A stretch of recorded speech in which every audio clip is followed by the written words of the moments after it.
It was a bright and breezy day, and the Raggy Dolls were in the big field, looking for somewhere nice to have a picnic. "What about over there?" said Princess, pointing to a grassy mound. But when they got there, they found it was too windy. "We need somewhere more sheltered," stammered Hi-Fi. "How about under those trees?" suggested Lucy. But when they got there, it was too shady, and there were lots of thistles. "I wouldn't like to sit on one of them," said Sadsack. "Look," said Back to Front. "over there." He pointed to a big, round, flat tree stump. It was in full sunshine and sheltered from the wind by a thick hedge. "We could use that as a table. No problem." "Good thinking," said Dotty. But when they got there, it was just too tall for the Raggy Dolls to reach if they sat on the ground, and not quite wide enough for them all to sit on top and still have enough room for the tablecloth and all the picnic things. "We can't have a picnic standing up," moaned Sadsack. "That would be silly." "Gosh," said Dotty suddenly. "This tree must have been really old when it was cut down." "How can you tell?" asked Lucy. "By the rings," answered Dotty. "Do you see these little lines?" The Raggy Dolls gathered round. "Each one of them joins up to make a ring, see? They get smaller and smaller as they get nearer the centre. There's one ring for every year of the tree's life." "Wow," said Back to Front. "There must be hundreds of them." "Let's count them," said Lucy.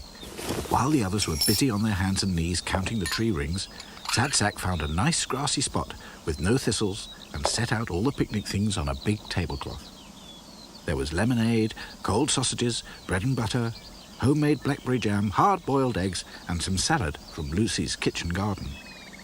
372, called Dotty at last. "I beg your pardon," said Back to Front. "I'll make it 363. You must have counted some twice." "Or you missed some out," said Dotty, rather hotly. She was good at counting, and she didn't like to be told she was wrong. "Oh, never mind," said Lucy, who couldn't stand arguments. "Either way, it's jolly old. I wonder what it's like to live even half that long."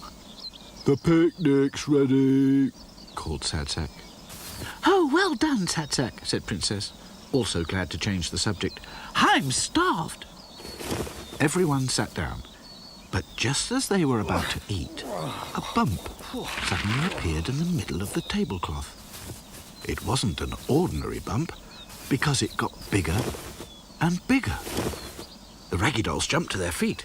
Lucy's knees began knocking. "Oh," she whimpered, "whatever can it be?" "Shh," commanded Dotty. "Listen." Sure enough, the Raggy Dolls could hear a faint puffing and grunting. The bump got bigger and bigger, and the grunts got louder and louder, until all of a sudden the tablecloth ripped, and two muddy hands with big claws appeared.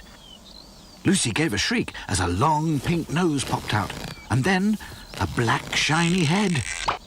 It was a rather puzzled mole. Terribly sorry, didn't see you there," he said to a plate of sausages. The Raggy Dolls laughed. "Well, well," said Dotty. "How do you do? Have you come to join our picnic?" What? Who's there?" said the mole, squinting about. "Have I interrupted something? Beg pardon, I was just telling the mice." "Mice?" whispered Lucy. "What mice?" "I think he means the sausages," chuckled Back to Front. "Moles are very short-sighted, you know." After everyone had been introduced, and the mole had wiped his muddy paws nice and clean on some long grass, they all sat down to enjoy the picnic. The mole was very talkative and full of information about lots of different things, and of course he knew all about tree rings and how to tell the age of a tree. 370, you say? That's just about the time of Oliver Cromwell and the Civil War. That tree stump was just a sapling then, and by the time of Queen Mary and William of Orange, it must have been quite a tall tree." "Gosh," said Lucy, "you seem to know an awful lot about history." "Ah, well," said the mole, "we moles may not be able to see very well on the surface, but we like to know what's going on. Stories are handed down from mole to mole, in fact. One of my ancestors was quite famous, you know.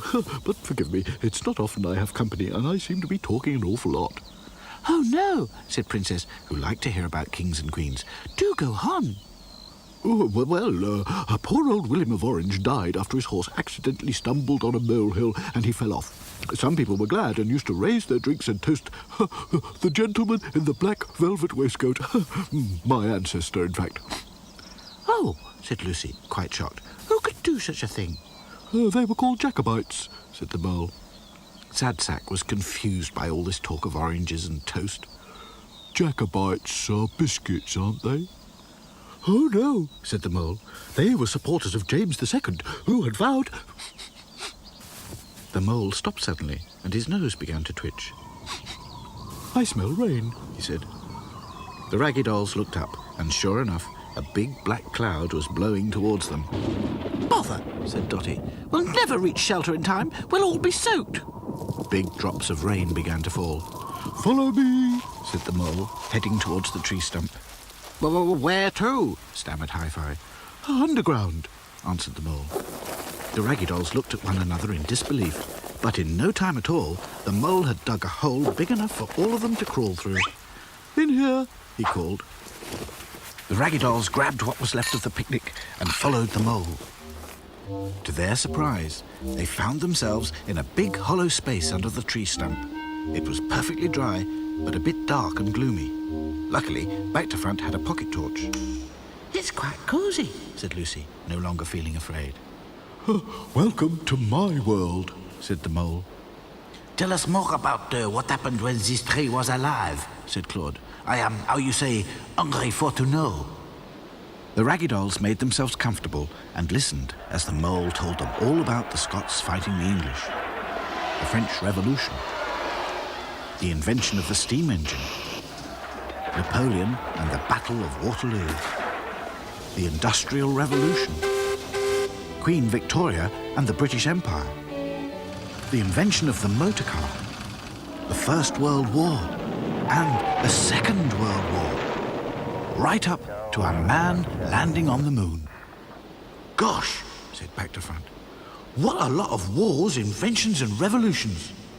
Yes, said Lucy. And this tree saw it all.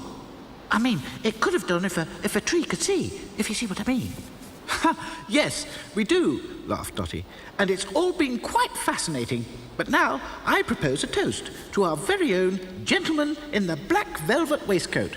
Oh, no, protested the mole. That sounds far too grand. Mr. Mole will do. The Raggy Dolls laughed again and raised their cups of lemonade. To Mr. Mole, they said. And thanks ever so much for keeping our picnic dry, added Princess. Outside, the rain had stopped.